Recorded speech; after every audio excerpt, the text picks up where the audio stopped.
अस्सलाम वालेकुम सरफराज साहब। सारे पाकिस्तान नाल नहीं एडवांस मेरे लख दी लानत तुहाडी शक्ल ते सालिया अपनी सुहाग रात वाले दिन टास जित के बैटिंग की दावत देनी सी, रोज़ ही दे देना। उत्थे भी दी सी टास जित के दावत।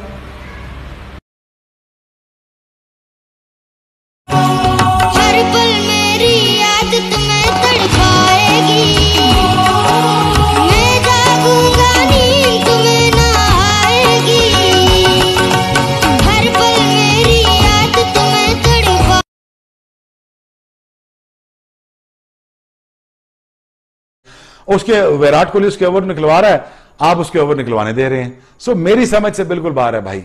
बिल्कुल मुझे समझ नहीं आता कि पाकिस्तान टीम किस माइंडसेट के साथ खेलती है, या शायद हम गलती कर रहे हैं। मेरे ख्याल में हम गलती कर रहे हैं। हम एवरेज प्लेयरों से एक्स्ट्रा ऑर्डिनरी एक्सपेक्ट कर रहे हैं जो शायद ये ना हो, और वैसे हम अपना खून सुखा रहे हैं कि शायद ये कुछ कर जाएं। लेकिन इट्स वेरी डिसहार्टनिंग। बड़ा अफसोस हुआ, और अफसोस के साथ साथ मुझे दुख भी हुआ कि पाकिस्तान एक अच्छा भला मैच हाथ में आ सकता था टॉस जीत के, वो पाकिस्तान ने हाथ से गंवा दिया। और वहां पे अगर पाकिस्तान कहीं टॉस जीत के बैटिंग कर जाता, यहां पे 320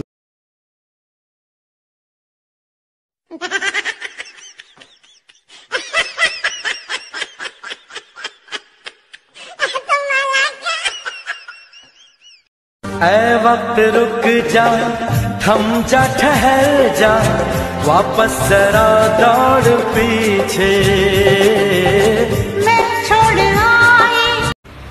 अस्सलाम वालेकुम सरफराज साहब। सारे पाकिस्तान नाल नहीं एडवांस मेरे लख दी लानत तुहाडी शक्ल ते सालिया अपनी सुहाग रात वाले दिन टास जित के बैटिंग की दावत देनी सी, रोज़ ही दे देना। उत्थे भी दी सी टास जित के दावत।